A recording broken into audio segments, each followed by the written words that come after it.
বিয়ে বাড়ি গিয়ে এমন খাওয়া খেয়েছি যে চেয়ার থেকে আর উঠতেই পারছিলাম না।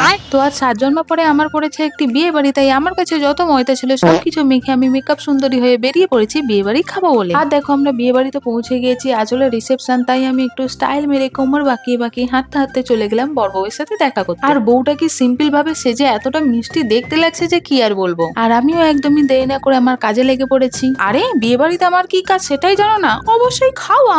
প্রথমে কফি পকোড়া, তারপরে ফুচকা খেয়ে চলে গিয়েছে আমার মেন কোর্সের কাছে। আর এখানে এতটাই ভিড় যে আমাকে বসে বসে লাইন দিয়ে থেকে গিয়ে একটু খাওয়ার সিট পেলাম। তো প্রথমেই পাতে পড়ে গেল ফিশ কাটলেট, যেটা ছিল ভেটকি মাছের। আর তারপরেই পাতে পড়ে গেল রাধা পল্লবী এন্ড চানা পনির। আর সত্যি কথা বলতে আমার চানা পনিরের শুধু পনিরটাই খেতে ভালো লাগে, কিন্তু পনির মাত্র একটা পড়েছিল। এরপর মেনু ছিল পোলাও উইথ চিকেন রেজালা, যেটা খেতে আমার সব থেকে বেশি ভালো লেগেছে। আর তারপর ছিল সাদা ভাত, মাছের মাথা দিয়ে ডাল, আলু ভাজা, চিংড়ি আলু পোস্ত এন্ড মেন কোর্স মটন কষা।